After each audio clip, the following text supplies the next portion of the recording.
D'après l'étymologie, apocalypsis, ça veut dire le dévoilement, la révélation. En anglais, on parle de Book of Revelation, on ne parle pas d'un livre de catastrophe. C'est l'occasion d'une révélation. Et c'est vrai, il ne faut pas non plus négliger la dimension catastrophique d'un certain nombre d'événements, mais l'Apocalypse, justement, c'est qu'est-ce qui se révèle à travers ces moments d'effondrement. Comme je vous l'avais dit dans une précédente vidéo, l'Apocalypse de Saint Jean, que vous pouvez lire dans la Bible Nouveau Testament, est une œuvre littéraire prophétique qui annoncerait le jugement et la fin de notre monde. Dans cette vidéo, je vous parlais de cette mystérieuse grande prostituée de l'Apocalypse qui nous est présentée dans le chapitre 17 de l'Apocalypse de Saint Jean. Bon, là sur la vidéo, vous voyez, la grande prostituée, c'est cette dame, hein. Elle est assise sur une bête à 7 têtes. Vous allez comprendre ce que ça signifie en écoutant la vidéo. Je vais vous citer quelques lignes de ce verset, puis je vous en présenterai la transcription sur le monde actuel, c'est-à-dire une traduction pour être plus précis. Bon, Apocalypse de Saint Jean, hein, Bible, Nouveau Testament, Apocalypse de Saint Jean, chapitre 17. Alors l'un des 7 anges aux 7 coupes s'en va me dire, viens que je te montre le jugement de la prostituée, de la grande prostituée, assise au bord des grandes eaux. C'est avec elle qu'ont forniqué les rois de la terre, et les habitants de la terre se sont saoulés du vin de sa prostitution. Et il me transporta au désert en esprit, je vis une femme, assise sur une bête écarlate couverte de titres blasphématoires, et portant 7 têtes et 10 cornes. La femme, vêtue de pourpre et d'écarlate, étincelait d'or, de pierres précieuses et de perles. Elle tenait à la main une coupe en or, remplie d'abominations et des souillures de sa prostitution. Bon, là, je vous cite qu'un petit bref passage, hein. Je ne vais pas vous citer tout le passage, hein. Maintenant, je vais essayer de vous le décrypter au fur et à mesure, hein. Bah, ce que l'on peut dire de cette grande prostituée dénoncée dans ce verset biblique, déjà, c'est qu'elle chevauche un système qui est établi sur beaucoup de nations et de gens. Les eaux que tu as vues, sur lesquelles la prostituée est assise, ce sont des peuples, des foules, des nations et des langues. Donc on voit bien que c'est un système qui chevauche beaucoup de nations de cette planète. Cette grande prostituée n'est pas non plus un empire politique, hein, car la parole de Dieu déclare que les rois de la terre, autrement dit les éléments politiques qui dirigent notre monde, auraient commis la fornication avec elle. Elle a commis la fornication en concluant des alliances avec les dirigeants de la terre. Ah oui. Et ce verset biblique nous dit entre autres que cette grande prostituée était ivre du sang des saints et du sang des témoins de Jésus. Verset 6. Ce qui sous-entendrait qu'elle combattra tout ce qui s'apparenterait aux religieux. Ça, c'est une chose à retenir aussi. Cette grande prostituée, qui est présentée sous les traits d'une femme parée de pourpre et d'or, représenterait en fait une doctrine ou une idéologie qui apporterait la perversion dans le monde, puisqu'on l'appelle la grande prostituée de l'Apocalypse. La Bible nous préciserait que cette grande prostituée chevaucherait un système qui serait établi sur beaucoup de nations. Bah, en reprenant les différents aspects présentés dans ce verset biblique, on peut émettre l'hypothèse selon laquelle cette grande prostituée dont le système idéologique chevaucherait beaucoup de nations et dont la doctrine laïque combattrait le dogme religieux serait sans aucun doute identifiée sous l'apparence de notre démocratie. La démocratie, c'est un système ultralibéral qui permet à toutes les oligarchies de continuer de s'enrichir sur l'exploitation de leur peuple tout en permettant aux puissances maléfiques du diable de faire adopter par l'outil législatif les lois les plus immorales. Pour séduire les peuples et les empêcher de revenir à l'ordre politique religieux, la démocratie avait été instituée comme une véritable religion, un idéal, une perfection. De plus, la laïcité qu'elle véhiculerait semble bien combattre les saints et les témoins de Jésus, comme le précisait le verset biblique que je viens de vous citer. Bah, une laïcité qui avait été encouragée pendant la Révolution française de 1789. Pour renforcer cette doctrine anti-religieuse, certaines élites républicaines françaises, agissant sous l'influence de la franc-maçonnerie, adopteront dès 1905 la loi sur la laïcité, qui deviendra plus tard le socle législatif sur lequel reposera les fondements de la démocratie. S'il faut en croire la définition, l'adjectif laïque s'opposerait à clérical, désignant l'indépendance du pouvoir politique par rapport à toute autorité religieuse. Or, la laïcité, loin de cette image caricaturale, avait été appliquée lors de la Révolution française en pratique par un combat anticlérical farouche, violent et criminel, consistant non pas à séparer le pouvoir politique du fait religieux en tant que tel, comme on le prétend mensongèrement, mais à détruire systématiquement l'influence de l'Église catholique au sein de la nation. Aujourd'hui, ce déchaînement laïque s'en prend à la religion islamique, qui commence à subir les mêmes assauts qu'avait connu le christianisme pendant la Révolution française. Et en parlant de laïcité, Monsieur Alain Soral disait dans une de ses vidéos je ne vois pas pourquoi j'irais combattre les musulmans au nom de la religion maçonnique qui a détruit mes valeurs. Je serais plutôt pour le front de la foi contre la religion sataniste qui s'appelle la laïcité, qui est la maçonnerie derrière laquelle se cacherait Satan. L'oligarchie française, qui contrôle le pouvoir politique, économique et médiatique de notre pays, exploiterait en fait les vertus législatives de la démocratie pour légiférer une multitude de lois à caractère anti-religieuse. Dans les illustrations de la Bible, la grande prostituée est souvent représentée assise sur une bête à 7 têtes, comme vous voyez là. C'est ce que je vous ai dit.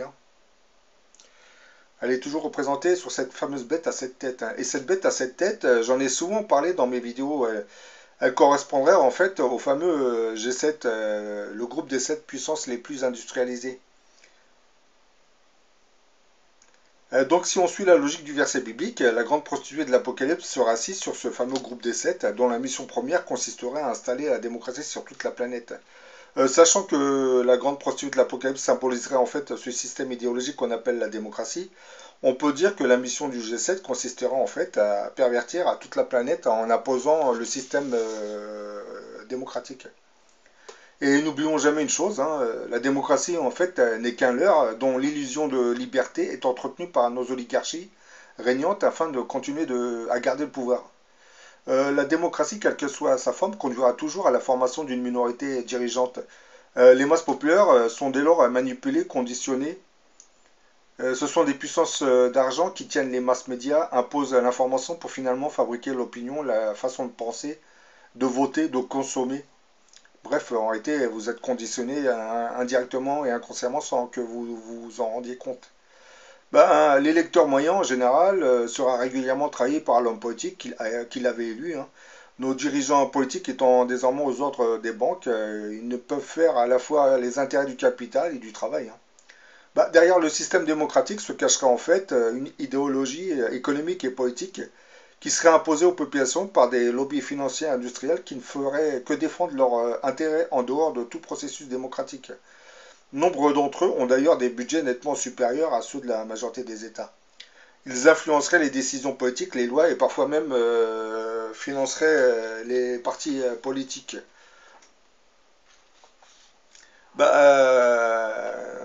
Dans ce que je viens de dire, on ne peut pas vraiment dire que la démocratie c'est la meilleure des institutions, parce que la liberté en réalité n'existe pratiquement pas derrière la démocratie. La démocratie, je pense que c'est un système qui a été fabriqué de toutes pièces par les forces du mal pour pouvoir légiférer, du moins légaliser le plus légalement du monde les lois les plus immorales. Grâce, du moins par l'intermédiaire de son libéralisme, on peut légaliser tout et n'importe quoi. Ça va de l'avortement, la pornographie, la zoophilie, on n'y est pas encore, mais ça va pas tarder. L'euthanasie, et les médias sont en train de vous préparer progressivement, vous montrant des gens désespérés dans les hôpitaux, une manière pour eux de vous faire accepter une loi qui nous pousserait à accepter l'euthanasie des gens en fin de vie. Alors que plus tard, cette loi sera appliquée aux vieillards qui ne servent plus l'intérêt de la société. Oui, il faut toujours regarder à long terme, il ne faut jamais regarder à court terme ce qu'on essaie de vous imposer. Mais bon, comme je parle de la grande prostituée de l'Apocalypse qui pervertit la nature humaine, je vais quand même dire quelques mots sur la pornographie, parce que la pornographie, comme vous le savez, elle inonde nos publicités. Vous les voyez placardés un peu partout dans les métros, les trains, dans la vie de tous les jours. Vous voyez ça dans les films pornographiques, les magazines pornographiques, les sex shops, les cabarets de stripteaseuses, tout, bon, j'en passe et j'en passe. Je ne vais pas vous citer tout ce que la démocratie peut légaliser d'abject. Bah, l'avènement de la pornographie illustre fort bien le verset biblique qui parle de la grande prostituée avec qui les rois de la terre se sont enivrés du vin de sa prostitution. Un petit historique sur la naissance de la pornographie dans nos sociétés, hein. Nos élites parlent de liberté d'expression là où en réalité on verrait une légalisation effrénée de la perversion humaine. Et pour ce qui est de la pornographie, on ne peut pas dire que ça soit l'émancipation de la femme, hein. On exploiterait vraiment la femme par un simple désir sexuel, hein. Ça devient un objet, hein. On ne la regarde même plus avec un cerveau, on regarde juste le sexe. Donc c'est comme un animal. La pornographie nous projette au milieu des animaux. Vous savez, ils forniquent par instinct, sans vraiment réfléchir, sans morale, hein. La littérature pornographique commence à être reconnue publiquement, en particulier après la Première Guerre mondiale, dans le climat de liberté des années folles, hein, les années 20. Hein. Des auteurs comme Apollinaire, Henri Miller, Anaïs Nin et bien d'autres, hein, lui donneraient une certaine notoriété, hein. Dès le début de la photographie du cinéma, ben, on voit apparaître de nouvelles images pornographiques plus réalistes que jamais, hein. Bah, déjà dans la culture grecque, on avait cet aspect un peu dénudé qu'on retrouvait dans les statues, hein. Mais là, c'est carrément la nudité en direct grâce à la photographie et à l'invention de la télévision. Bah, c'est en Suède que les premiers films dans les années 60 sont diffusés publiquement sous couvert d'éducation sexuelle. Dans les années 70, un vent de liberté souffle y compris sur la sexualité, hein. C'est l'époque où les étudiants se comptent dans les rues. Il est interdit d'interdire, hein. Les films pornographiques sont alors autorisés dans les salles de cinéma, hein. Cependant, des petites interdictions à cette diffusion, en particulier une interdiction générale aux mineurs, seraient rapidement mises en place afin de tenter de canaliser cette petite liberté. Ben, comme vous voyez, avec ce système démocratique, on peut légaliser tout ce qui est pervers, hein. Et pour les forces du mal, c'est pas compliqué de stimuler des mouvements comme mai 68, hein. Derrière le mouvement mai 68, c'était vraiment la libéralisation des mœurs qu'on recherchait réellement, hein. Quant au mouvement féministe, comme Alain Soral nous le précisait, bah, à l'origine, les femmes issues de ces mouvements féministes étaient issues de la classe aisée. C'est-à-dire, c'était des gens issus de la bourgeoisie. Comme elles voulaient un peu plus de liberté, donc elles ont commencé à créer des mouvements féministes pour pouvoir s'amuser un peu avec leur corps, pour pouvoir flâner un peu partout sans être inquiété par le regard des hommes. Donc quand on sait que c'est cette minorité bourgeoise qui a stimulé les mouvements féministes, on se pose vraiment des questions sur la véritable nature de ces mouvements, hein. Parce que quand on voit la finalité de ce qui se passe aujourd'hui, eh ben, la femme est exploitée à des fins strictement sexuelles, hein, avec la pornographie, l'érotisme, bon bref. Bah, avec la toile internet, c'est devenu encore plus inquiétant puisque la pornographie maintenant s'étale sur toute la planète. Voilà, c'est des pays qui ne connaissaient pas, qui ne savaient même pas ce que c'était la pornographie. Ils ouvrent leur ordinateur, ils tapent un mot-clé de nature sexuelle et puis ils vont tomber sur plein de sites pornographiques et puis là ils vont commencer, voilà, ils vont commencer à regarder. Bah, c'est voilà, le système démocratique a plus, j'ai plus l'impression que ce système nous pervertit qu'autre chose. Parce que comme je l'ai expliqué, la liberté n'existe pas, hein, dans le système démocratique. Puis vous vous en doutez, on ne peut pas installer un système libéral. L'anarchie s'installerait tout de suite, hein, parce que tout le monde dirait non, j'ai le droit de faire ça, on ne peut pas m'interdire ça. Donc même ceux qui dirigent les démocraties savent que voilà, c'est pas vraiment un système libéral. Bon voilà, je vous ai parlé de la fameuse grande prostituée de l'Apocalypse, hein, que j'identifie à la démocratie. Bien entendu, je ne dis pas que c'est vraiment la démocratie, mais si c'est vraiment la démocratie, ça veut dire qu'on est dans des temps apocalyptiques, hein. Sachez-le. Parce que comme j'ai identifié le monstre à sept têtes comme celui du G7, si ça concorde, si dans le futur on se rend compte que c'est cela, eh ben, il faut se dire une chose, c'est que les signes annonciateurs de l'apocalypse approchent à grande vitesse. Et ce qui sous-entendrait que le grand monarque, du moins l'arrivée du grand monarque, est imminente. Quand je dis imminente, pour ne pas dire que peut-être qu'il est déjà né, mais on le cacherait au regard des peuples. Bon, on le cacherait. Peut-être que certaines personnes savent des choses qu'on ne veut pas divulguer.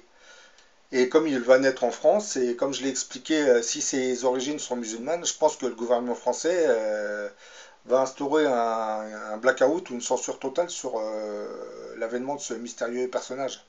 Parce que comme j'ai expliqué, s'il commence à faire venir les extraterrestres vers le territoire français, le gouvernement français ne l'acceptera jamais. Parce que ce serait plus ou moins humiliant qu'une personne d'origine musulmane puisse diriger tout cela. Bah, c'est bien mon hypothèse, hein, donc voilà.